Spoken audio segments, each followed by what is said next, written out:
لیکن مجھ افسوس کا سن میرا دل جو ہے پھٹ جاتا ہے اس وقت اس گھر پہ بازن کہ فلانی جوان کو فلاں جوان کو اپنے والد کے لیے وہ جوان جو ہے دعائے مغفرت نہیں کر سکتا، ایک جوان بچہ اپنے والد کے لیے فاتح خوانی نہیں کر سکتا ہے۔ بتاؤ زندگی کا کیا کرنا؟ ایک انسان کی آخری وفاداری جو اپنے والدین کے ساتھ ہو سکتی ہے وہ جنازے کی نماز اور غسل کفن دفن کا انتظام ہوتا ہے، لیکن تچ سائن جوان غسل کشتی فلانی مولوی صاحب یا فلانی صاحب یا فلانی نفر انہن سدی غسل مچن تگن پنس والدس غسل دن فلانی مولوی صاحب انہن سدی کفن کٹی سوال سینس والد محترمس کفن اشن تگن کفن والن کی فلانی نفر انہن سدائر حاج ذرا یہ قبر کتنے چھ بناوئی، ہمیں قبرستان کھودنا نہیں آتا ہے اور ہمیں جنازے کی نیت تک یاد نہیں، ہمارے جوانوں کو جنازے کی نماز کا پتہ نہیں، باقی تو دور کی بات ہے۔ یہ آخری وفاداری ہے جو بچہ اپنے والدین کے ساتھ ادا کر سکتا ہے، لیکن اتھی معیشی اس بات روزن کیا اگر بجوان بپڑنا ویسے دس والدس نماز جنازہ کیا میرے دل سے وہ دعا نکل سکتی ہے جو ایک بچے کے دل سے اپنے والد کے لیے نکل سکتی ہے؟ نہیں نکل سکتی ہے، بچے کا دل اس وقت ٹوٹا ہوا ہوتا ہے۔ لیکن ایسے یہ ایک بہت بڑا المیہ ہے کہ ہم اپنے تعلیم سے، ہم اپنے قرآن سے، اپنے رسول اللہ صلی اللہ علیہ وسلم کی سیرت سے دور ہو رہے ہیں۔ کتنے مکاتب ہیں یہاں پر،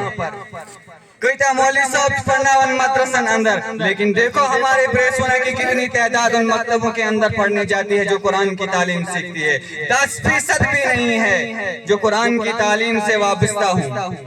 اور یہ تو بچوں کا، لڑکوں کا حال ہے، لڑکیوں کا حال تو اس سے برا ہے۔ ہمارے پورے پریسونا میں 2 یا 3 یا زیادہ سے زیادہ 10 بچے ایسی ہوں گی جو ان مدارس یا مکاتب میں پڑھتی ہوں، اس کے علاوہ کوئی بچی نہیں پڑھتی۔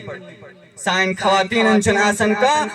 غسل کرن وال، غسل دیون وال، کفن دیون وال، دفن کرن وال، کوئی پتہ نہیں ہوتا۔ بچے ون پرسن، بچے ون تیسی بے انت تکلیف دین، بچے ون مولی صاحب وہیں تو وہیں کت کر چیک اپنی ٹوٹ کت کر چوالن، وہیں تو اتنس کت کر چو آپ تاؤنی مس خواتین، پھر آکے ایک چیز پوچھی جاتی ہے، وہی چیز جا کے دوسری جگہ پہ غسل خانے میں ادا کی جاتی ہے۔ کیا یہی ہمارا دین ہے؟ قل ان کان آباؤکم و ابناؤکم و عشیرتکم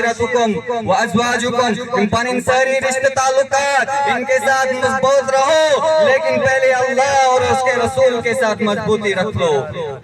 دیکھیں عالمی آج کے آج سارنی بوٹ یہ مولوی صاحب بچار بین مدرسن اندر مسجدن اندر سے مکتب پڑھناون مدارس چلاون، ان کا دائرہ تنگ کیا جاتا ہے، ان پہ تان و تشنی کی جاتی ہے، ان پہ الزام لگائے جاتے ہیں، ان کا خیال نہیں کیا جاتا، ان کی عزتوں کا خیال نہیں کیا جاتا، ان کی آبرو کا خیال نہیں کیا جاتا ہے۔ جیسی تمہیں اپنی عزت نفس ہے ویسے ایک مولوی صاحب، ایک حافظ صاحب کی عزت نفس ہے، بلکہ اس سے بڑھ کر وہ تمہاری عزت کا حقدار بنتا ہے، اس کی عزت کی جائے، اس کی حفاظت کی جائے اور اس کا خیال رکھا جائے۔ لیکن عالمی آج سارنی بوڑ وہیں کنگیس ایکھری کات کربو تو بروٹ کن پیش تات منشوز بپنن یمن زیٹن تے اگلا شکوا کرن کہ آج تک جب سے میں اس عیدگاہ میں آ رہا ہوں یہ سنتے جا رہا ہوں کہ عیدگاہ کی کمیٹی بنے گی، آج تک کبھی وجود میں نہیں آئی، کبھی وجود میں نہیں آئی۔ کل جمعے کی نماز تک ہمیں پتہ نہیں تھا عید کی نماز کب ہوگی، کوئی مشورت ہے نہیں۔ اور سب سے جو بری بات میرے دل کو لگی وہ یہ لگی کہ سیری پرشلہ اور پچھلی دھار والی مساجد والوں کو نظر انداز کیا جاتا ہے، یہ بھی اسی گاؤں کے رہنے والے اسی عیدگاہ میں نماز پڑھتے ہیں ہر وقت، ان سے کوئی مشورہ نہیں لیا جاتا ہے، 1-2 آدمیوں کے مشورے کرنے سے کوئی مشورہ نہیں ہوتا۔ یہ یاد رکھو عیدگاہ کا کام بھی رکا ہوا ہے، مساجدوں کا کام بھی رکا ہوا ہے، باقی ملی امور سب رکے ہوئے ہیں، کس وجہ سے ہماری کوئی انتظامی کمیٹی نہیں ہے بریسونے کی۔ اس کے لیے آپ کا لائے عمل سامنے آنا چاہیے، جوانوں کو سامنے آنا چاہیے، جوان کام کرتے ہیں، بزرگ کام کر نہیں پاتے ہیں، اب بزرگوں سے اب امیدیں وابستہ نہ رکھو، انہوں نے اپنے دن کاٹ لیا، اب جوانوں تمہاری باری ہے، تم آگے آؤ۔ اور اس سے آگے ایک اور چیز بتاؤں گا، آخری بات یہ آپ سے گزارش کروں گا، وہ یہ ہے کہ مساجد کے جو کام رکے ہوئے ہیں ان کے لیے گھر گھر چندہ ہوتا ہے، لیکن جو ہی یہاں عیدگاہ میں تقریر کے لیے مولوی صاحب کھڑے ہو جائیں گے تو چلو اپنی پاک تڑ پات مجھے ہو کام